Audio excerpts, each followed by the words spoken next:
done this before, obviously, but the idea is that these are the questions people have submitted, and we want to use that to spark the conversation that the five of us are on. How's that? Good? Yeah. And we can go anywhere with it, right? Yeah. So, okay, let's start with the first question. I think it's a very interesting question, and it goes like this. How can Sagrado Corazón create a cyber infrastructure that supports each course in the curriculum without burdening individual professors with the expense? Okay? So I repeat, how can Sagrado create a cyber infrastructure that supports each course in the curriculum without burdening individual professors with the expense? That's the question. Yeah, I think probably, Martha, we could both speak to this. One of the things I would say about that is, so at Mary Washington, when we built, and the article that's being referred to is a really interesting one. It's by Gardner Campbell. It's called The Personal Cyber Infrastructure. And what that means, this notion of the personal cyber infrastructure, is this idea that rather than, as we were talking about earlier, the institution create a system that we then use, but we put the individual in charge of their own hosting or their own space, that they're the sysadmin of, quote unquote, of their own education, and they control them. So how do you do that? Well, there's a lot of different ways to do that, I think. I don't think there's just one way. But one of the ways I think you can do that here at Sagrado is rethink, because it's obviously technical, and we've done that as part of UMW, and I can talk technical details for anyone who's interested. But part of it's cultural. A big part of it's cultural. And that means being comfortable with providing a hub and spoke model where the students manage and create their own information, but then feed it back into these course aggregated spaces. And that's something that's not going to necessarily be that everybody does, but that is something that you would kind of start introducing and experimenting with, which means you need the support from people to help do that, which means you need people on the ground who understand how these systems work, which means WordPress, hosting, that. So a lot of this is human investment in people to help faculty, because one of the questions that came up, and it's going to come up again, is time. Time is a limited resource that everyone in this room feels acutely. And this stuff is not necessarily just going to happen. So I think the way you do this at Sagrado is the way we did it at Mary Washington. You invest in people to help you think it through. And then they will reach out and they'll find infrastructures that will allow faculty and students alike to kind of build upon systems. Like, what we did is not that complicated. It's been around for more than a decade. It's called commodity web hosting. Some of you have it with Bluehost. Some of you have it with some other hosting company. All we did at Mary Washington is take that technology and bring it into our institution and provide it to anyone who was interested. So I think about the technology, obviously, but also think about the human dynamic, the question of labor that goes into it for people who need to help, how you manage that in relationship to your load as teaching, as research, etc. But then where do, for example, when we do the faculty initiative that Martha talked about, we pay faculty to spend 6 weeks to think intensely about how you do this, to share, to build the portfolio for themselves. We did a small workshop like that yesterday, but a cohort of 10 or 20 faculty at Corazon coming together, doing this and sharing this will make all the difference in the world. You won't feel alone. You'll actually start sharing your notions of pedagogy and teaching. You'll find out more about the research you guys do. You'll find out more about your interests. I mean, the human element of this is the magic. And I think if you want it to work, cultivate that. So to follow up on what Jim said, because I completely agree with him, that this is as much about focusing on what it is you want first, and then figuring out how do you do that in a way that makes sense for you as an institution and that doesn't overly burden your faculty and your students as well. I want to make sure that we give our other panelists a chance to talk as well. So I would like to kind of follow up with that question and ask the three of you, and Antonio, if you'd like to join in, based on what we've read today, what we've talked about, for those of you who were, I don't know if anybody here was here yesterday, what resonated with you? Like, what's the part of it that you see and think, that's something learning more about and figuring out if I can incorporate that practice into my teaching or my research or my work? Like, what's the thing that you think would be worth investing in or doing more of or learning more about as an institution? Does anybody want to? Well, I think that for our film students, it would be great to have like a space of their own, because they do have their Facebook pages for each project, for each film project, short films they do. And they have their posters, they have the still photographies, the behind the scenes, everything. But it's like, as you said, once they graduate, it's gone, and then it's the administration asking us to get their posters and to get their trailers, and it's like all over. So it really would facilitate for us the job, I think, thinking of keeping them as also keeping track of them and them of us, and the institution would be great. And to me, I think it's less expensive. Like, I think of the page of Quince Paros de Puerto Rico, we opened it, I think it costs now $30, which is less than it was like 2 years ago, and it's great, and it's very user-friendly, and you can add it, and you don't need someone to maintain it, which is easy. But to ask students to pay those $30 for their own, I think it's too much. Yeah. So the question would be for the institution if they're willing to pay for each student, or the ones that are interested, or film students, or maybe photography students. I just expand through the same idea through another question, which is very much related, and it is, how can we convince our administration to invest, and I like that word, to invest in our students' domain of one's own. And it continues, would it be wise, for instance, to start by faces? So that's also a nice question. I don't want to put the burden to answer that question to Jim and Marta, but perhaps Sonia, Eliana, and Ana Maria can develop, and if you come up with some ideas, we'll be happy to hear. Could we count on your students, for example? Of course, yes. Our students are available. My experience with students, I do this with every student in every semester, and they absolutely love it. And it comes very easy to them. I tell them, if you are able to set up a profile in Facebook, you will be able to do this. So I even, many times, don't even explain how to do that. Okay, I say, I put it like a challenge. Now do it, and if you have trouble, come to me. So there's really no much problem. And the students, it's free for the students, at least the blogging part is free, because they can use whatever tool they want. WordPress, Blogger, Tumblr, so it's free.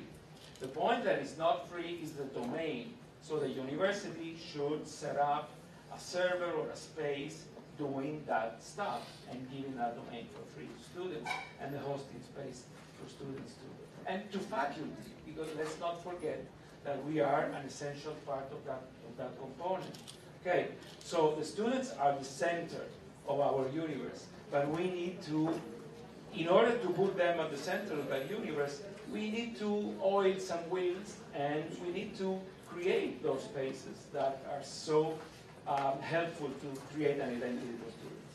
So how to do that, that's the big question.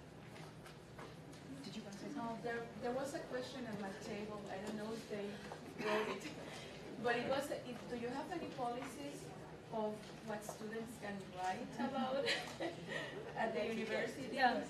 So we do have, as you know, everybody, when you sign up for something on the web these days, you always have to agree.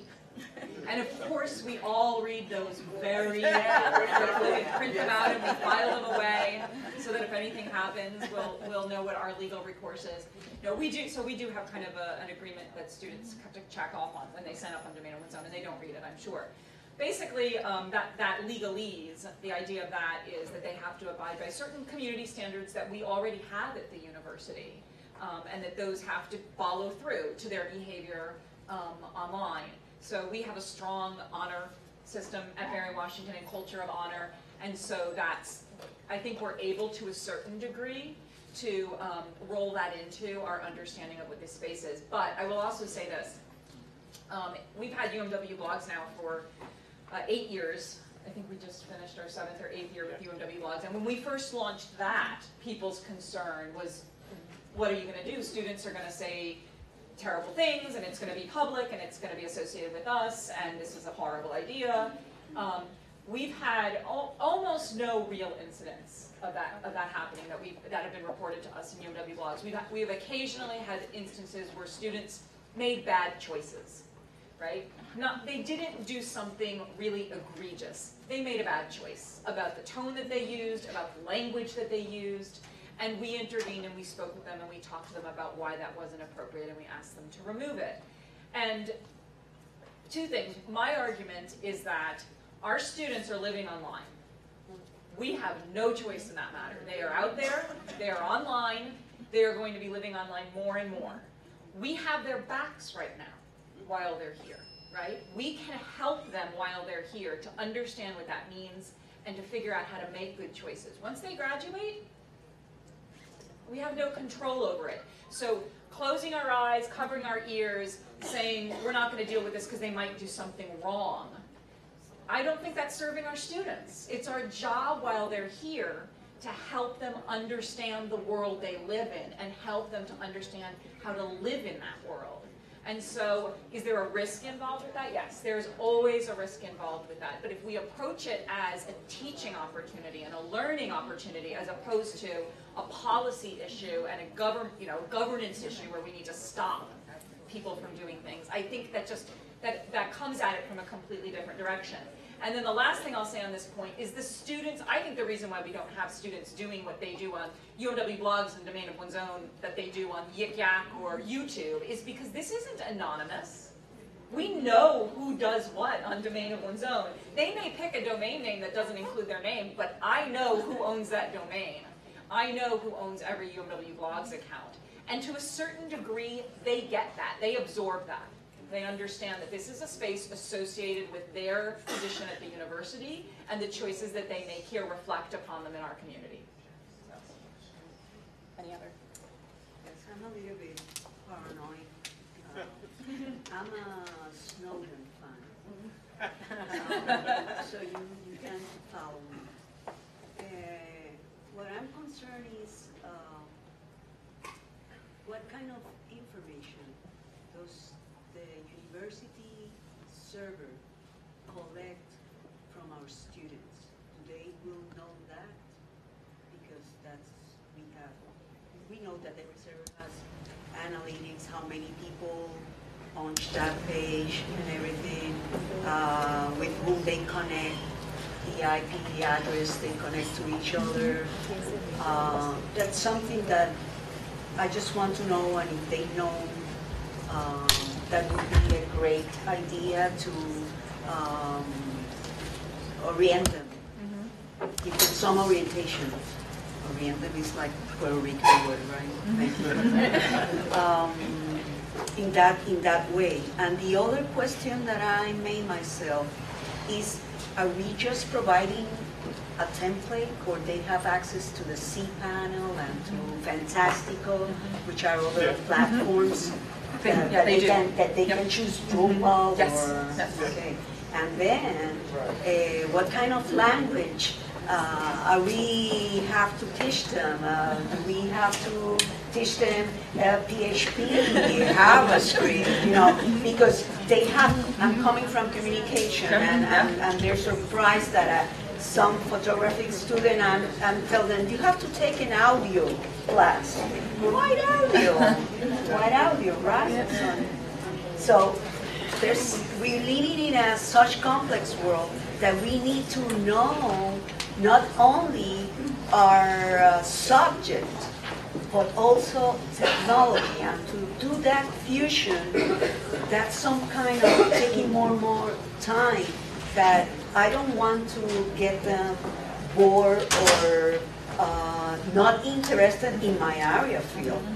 Okay? I just want them to know by themselves.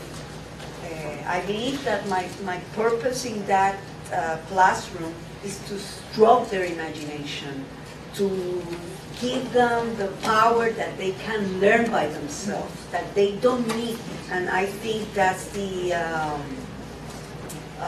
challenge of the university. How can I be competitive from what the students have outside and can learn by their own? And I'm glad they're learning on their own. I mean, that's the challenge that I have myself.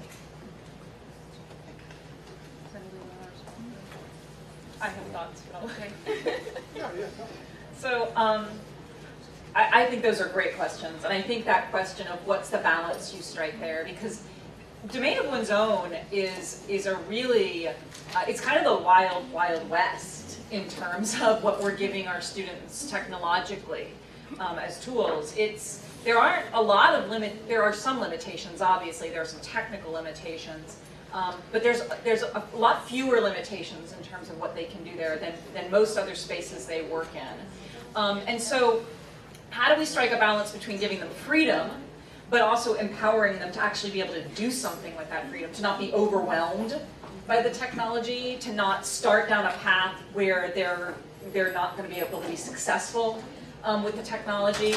And so we've worked a lot on coming up with sort of common best practices. So for example, you asked about it, their access on the server. So they have access to cPanel, they have access to a script installer.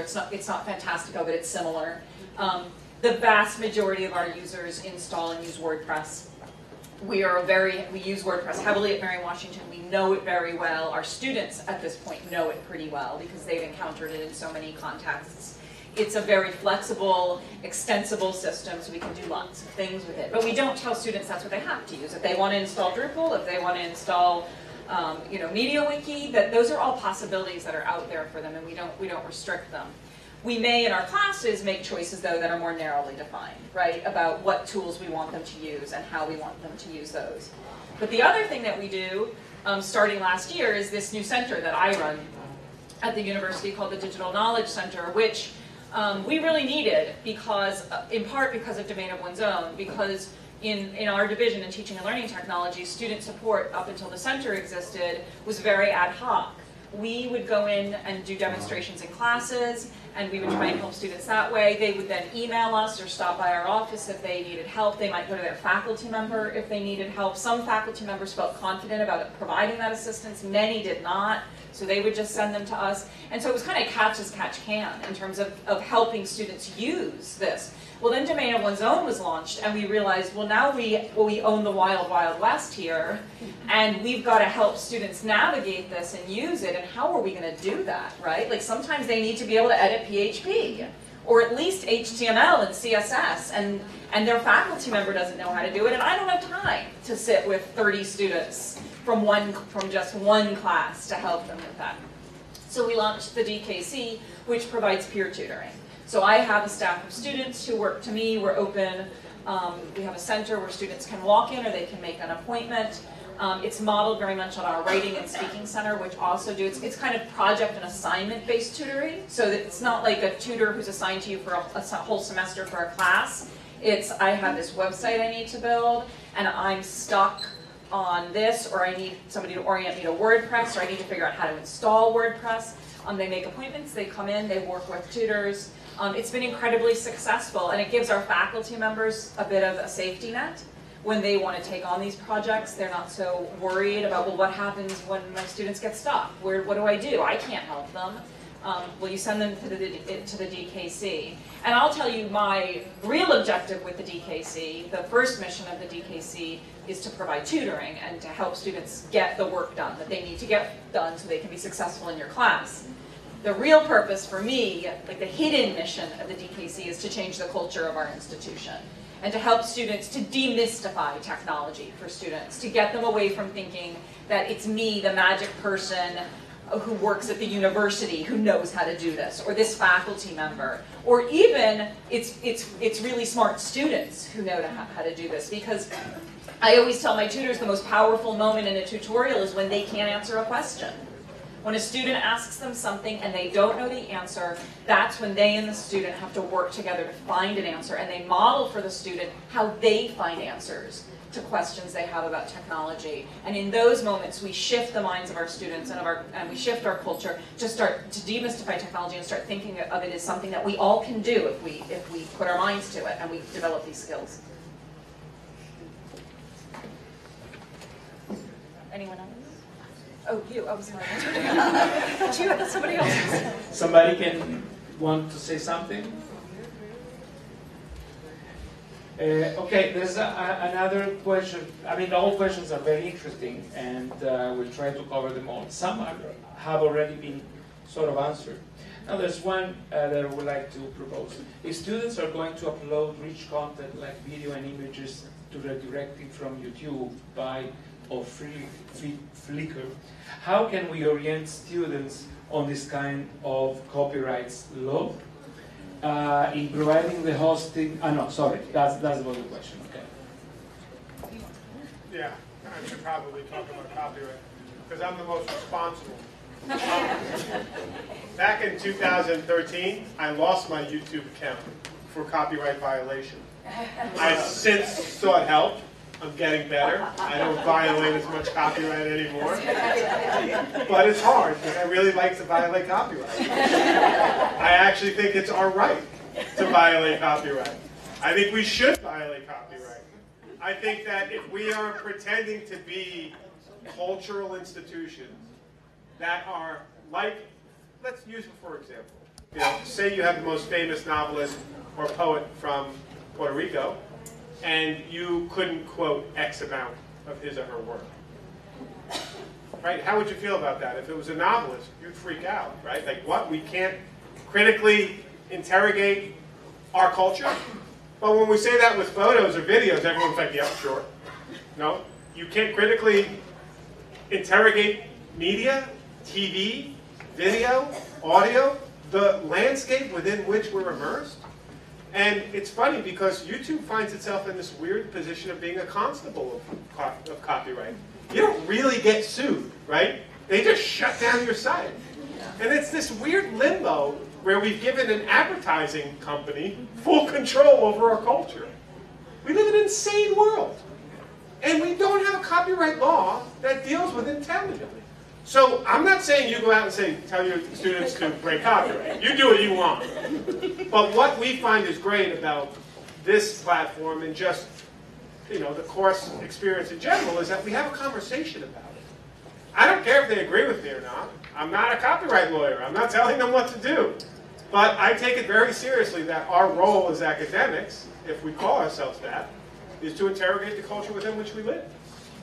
And I think part of that is being defined very narrowly by companies, that it's their interest to uphold a series of laws that benefit them directly. And so we're in a weird situation with that. And media is defining more and more who we are, as does social media.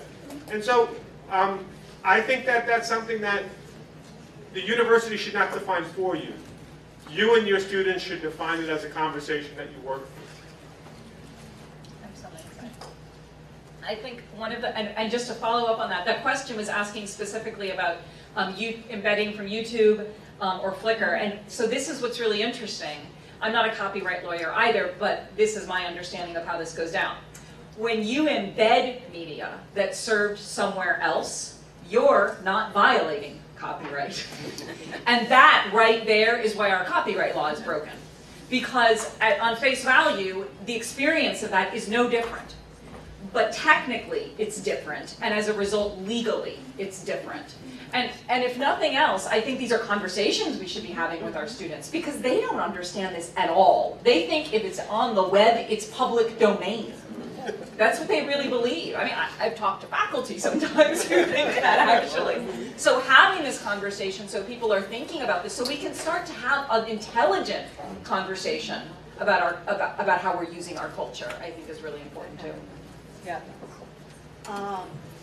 You know that Twitter, they have also Periscope. Yeah. And now Periscope is changing again the internet copyright law. because now our students can go to a concert, to anywhere, and immediately broadcast what's going on and film whatever is going on there on a stage. And whose copyright? Because if you're selling that transmission to ABC or to NBC, where these people rights? And we are living in I like the world we are living in terms of the empowerment of journalism, right? Everyone could be a journalist. Every side is a media. We are our own media. So what I encourage my students, even it's photography, is that they have to express themselves writing and mixing other medias in their content. Because we are all media. It's not like Guapa TV, New York Times, El País. No, you are your own media. Your site is a media.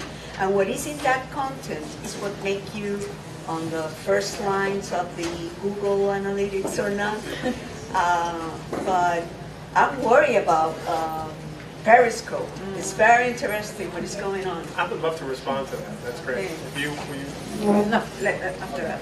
One of the things that a dear colleague of ours who just left Mary Washington and is at the University of North Florida now, Andy Rush, used to talk about domain of one's own. He used to talk about it in regards to this notion of personal networks. Like what you're saying with this, you are the media, you are the network. Like when you get your domain and you have a Vimeo account or a YouTube account, you see people. I have a son who plays Minecraft, or a family that plays Minecraft. And there's this guy in Britain who's got the most annoying voice in the world to me, because all I do is hear him. Because he's got YouTube, he's got a network of YouTube. He's got, you know, any given video he puts out, 10, 20, 30 million views. It's his living. He's probably 23. And he is actually a network, a Minecraft network. And the way we think about it, I think, at Mary Washington, and Andy Rush really framed for, is we're giving every individual at Mary Washington the ability to broadcast themselves as part of that network. And think about what that process means. And if they're broadcasting themselves, who are they in relationship to that? And that's the link back to this notion of digital identity. So that question of media and network, not only is the network of the web, but the network of how we understand our relationship. And this should be narrating our learning and our thinking and what we do. There's all different places to have all different notions of network, as Martha pointed out earlier. But I really like this idea of a domain of one's own is also an entry point into a network of learning and of teaching. I have an issue with copyright because we have to teach our students to be thoughtful and mindful of copyrights, because, I mean, I have a student now who has a short film based on somebody's short story by a Puerto Rican writer, and he's already moving into pre-production without having those rights, and he's moving into using music by some other author without having those written rights. When he goes to festivals, he will have to have those copyrights signed, and I don't want the rest of his team to be working on something that might be stopped. So that's one side of the story, and the other, I totally agree. I mean, I don't like YouTube to stop a video which is absolutely beautiful, but it has a German Philharmonic Orchestra and you can't use it. So how do we navigate those rights? In a way, I'm very happy that the net has sort of brought rec into this discussion, and because at least it has allowed us to ask these questions, and that's very positive, and I agree totally that we need to bring our students into this discussion, and ourselves. But the net has brought also forward people like Larry Lessig, who, by the way, is candidating himself as president of the US. And he invented the concept of Creative Commons. And so we're shifting, in a sense, from all rights reserved into some rights reserved. or none at all. So that's a very huge shift, and I think that we can educate our students to look for media with a specific CC license, and also whenever they publish a photo or a video or anything, that they put it into a Creative Commons license, so that they understand they will ask, how will I earn my money to survive? And they will learn, and we will help them understand, and we will have to discuss this, how they can get money.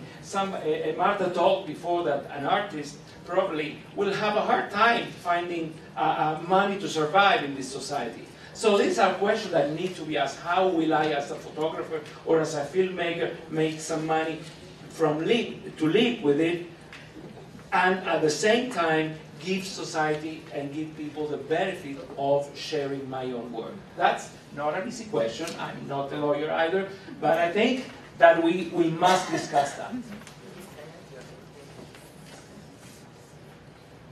You want me to take, there's one thought I had about that. The thought I had about that is, I mean, if you're an economist, right, or if you're thinking about the economy, and just what Antonio broke down there had me thinking about this notion of the problem, or the interesting part of our economy right now is it's expected that you'll give away certain things for free. And so, like, when you're a photographer or you're a filmmaker, like, you would maybe give parts of that film or that process away for free with the idea of having maybe being invited or being funded by someone else to make that art or that film into this relationship of sponsorship. But like the notion of what we value in relationship to the actual product when it's digital and infinitely reproducible changes. And what happens is we also have these networks and these relationships, and we're starting to value people based on how much we trust them. Which is interesting to me because it circles back to how we've been running academia for over 100 years. You're trusted by the citations you have, by the work you produce, right? And you don't necessarily get paid a ton for the book, but you're employed by a university to do this work and to teach professors. And more, we're starting to see that, at least in the arts, start to reproduce this model. And so I'm not an economist by any means, but it's fascinating to watch when as soon as someone comes and they produce a video or a beautiful picture, and they're like, I'm going to copyright that and shut it down so no one can see it. It's like, but then no one will see it. And that great work will die a very quick death on your desktop. So there's that catch-22 we have to figure out in relationship to how we both share openly and freely, but then are also going to create a viable living. I think there's a lot of people trying to figure out this question, and one I don't necessarily have a clean answer to, but it is definitely part of the trick of where copyright does come back as an option, because who else is going to pay you, and how are you going to get paid? And the labor of getting that work out, you become your own marketing firm. It's a lot of work. It is. I think that also is a lot of work to manage your own identity, your digital identity. I would like to hear your thoughts about that because it's very time consuming. And right now at the advertising class I'm teaching, I'm an advertising professor.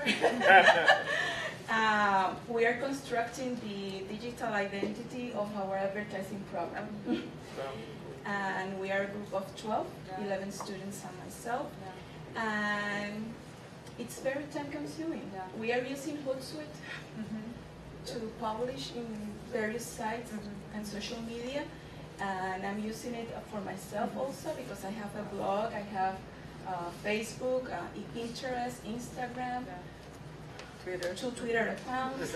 So it's very time consuming. Sometimes I spend like 2 or 3 hours just managing my accounts and publishing on my spaces. So now I'm going to do it for myself and for my advertising program. So how do you manage all of that? With all the classes. With all the classes, and the committees, and the reunions. And my work, yes. I think it's kind of interesting because I did a talk a couple of years ago about the ways in which in higher ed we go about acquiring and using technologies, and the choices we make institutionally about the technologies we acquire. And specifically, I was looking at the language that companies use to market their technologies to universities.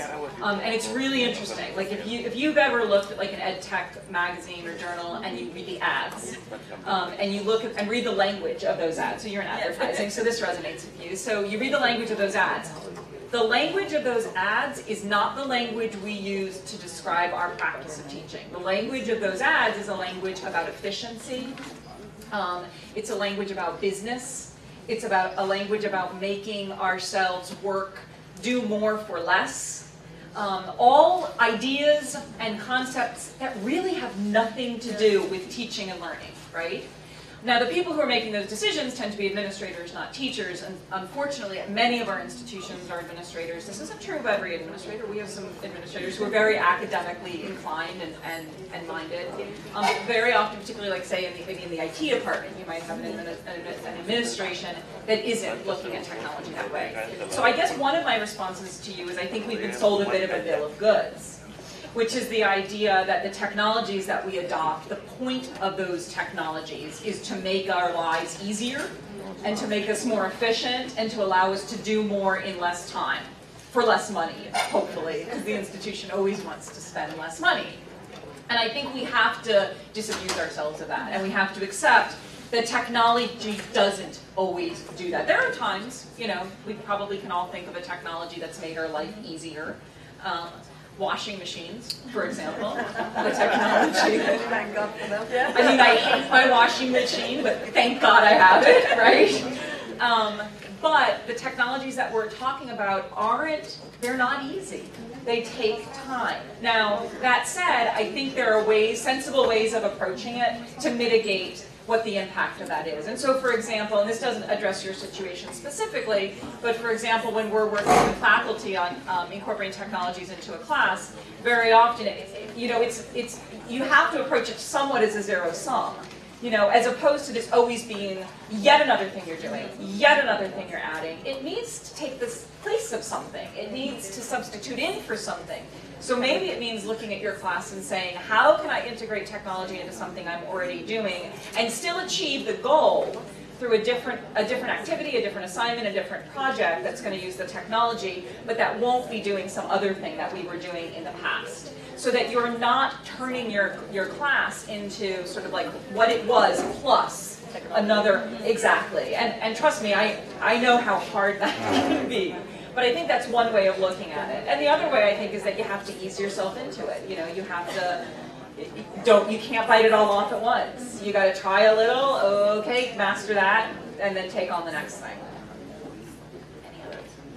And hopefully with a good Wi-Fi at your institution, which is not our case. Really fighting with that. Oh,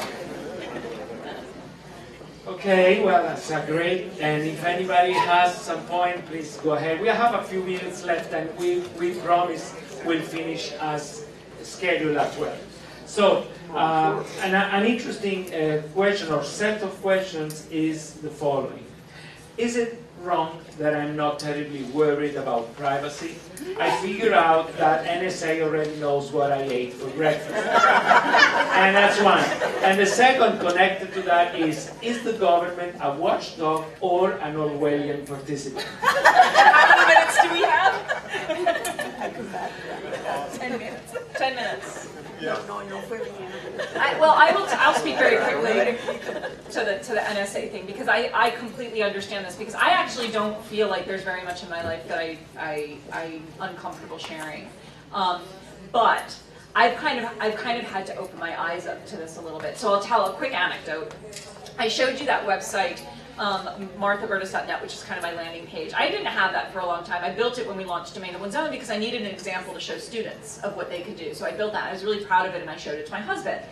And he was like, I'm showing him all of it. I show him my CV, and he looks at my CV, and he goes, well, that's great. Not the reaction I was hoping for. He goes, well, that's great, but can you take our address off of that CV. And I was like, what are you talking about? He goes, well, I'm not comfortable with this being on your domain with your name. People know who you are and it has our home address on it. And I said, well, and I got really defensive because I was like, this is what I do for a living. My job is to teach students to be less afraid, and this is public information that's out there anyway. Anybody could find our address just because it's on my website. And we got into this big argument about it because I felt like he wasn't respecting, like, you know, respecting my authority. So, but I took it down. Because I also wanted to respect his opinion about this, but I was mad about it. And then about a year ago, Audrey Waters came to speak at our university, and it was just following what was going on with Gamergate. And I had a really eye-opening experience, like listening to her talk about this, and listening to her talk about the doxing of women.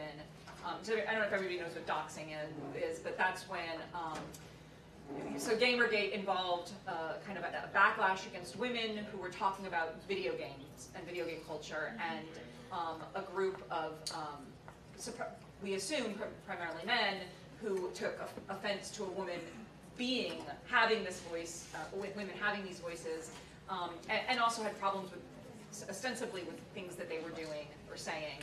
And as a result, some women got doxxed, which is when public information, or public/private information, like addresses, phone numbers, stuff that you could find if you really needed to go look for it in some cases, but stuff that you'd have to search for, that would be hard to find, was made public. And these women were sort of outed and had death threats made against them. A very well-known speaker in the field was supposed to speak at a university and ended up canceling her speech because the university received a threat that somebody was going to come with a gun and kill all those feminists. And women who simply used the hashtag Gamergate in Twitter were immediately getting, people who were just voicing their opinion were immediately getting offensive responses on Twitter. And it was so eye-opening for me, because here I am, I'm teaching a class and telling students you should use Twitter and you should talk about these issues and this is really, really important. And God, what would I do?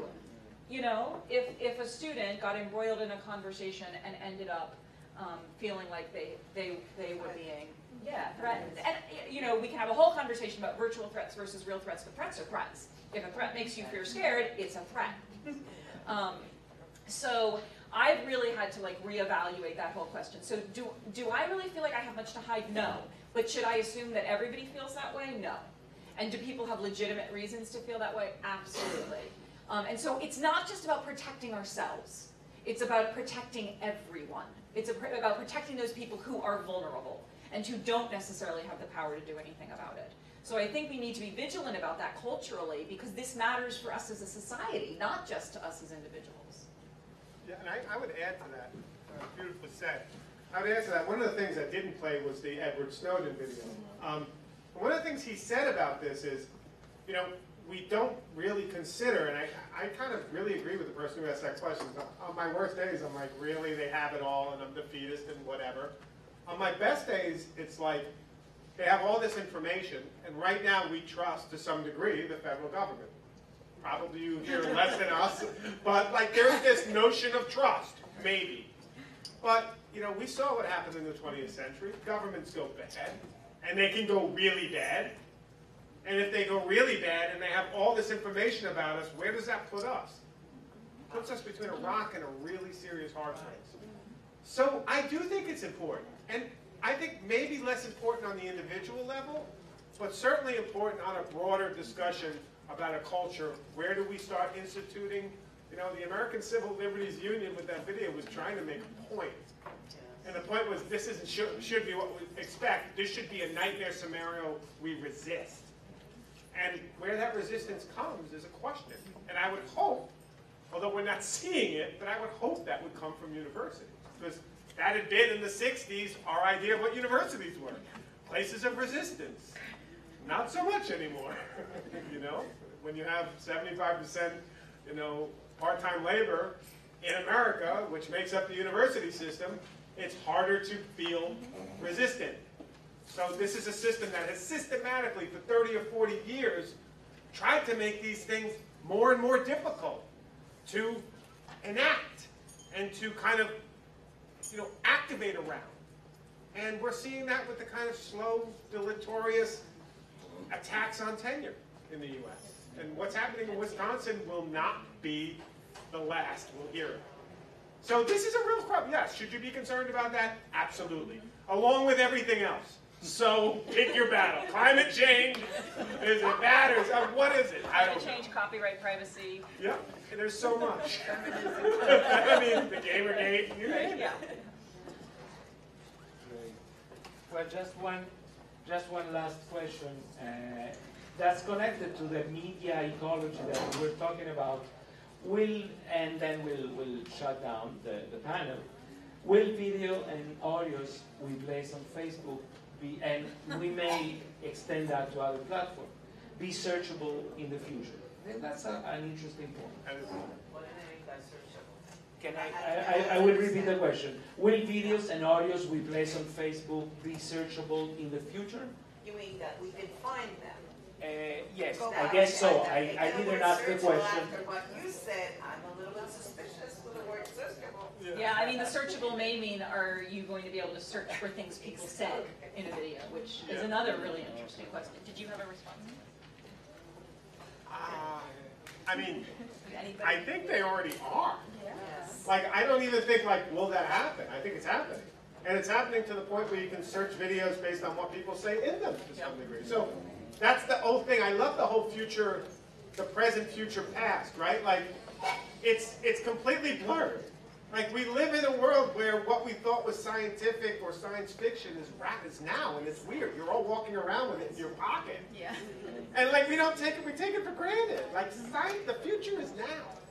And so I hate to end on a real negative note, like, we don't have any privacy and the climate's going and da-da-da-da-da, because it's actually a really wild moment, right? Like, I'm thrilled to live now. In terms of science, it's awesome. I'm going to live a little bit longer, and given that I've been a habitual smoker for 20 years, it's awesome. I probably get another 5 years. So I'm not, like, completely depressed. I'm pretty happy. But I think we do right now, more broadly, have to think about the web less as a platform for selling and commodifying, and more as a platform for activating, sharing, and building. And I think that's the balance we're trying to build right now. That's a great thought. And yes, that's a great thought, and we want to thank all the panelists. So thank you.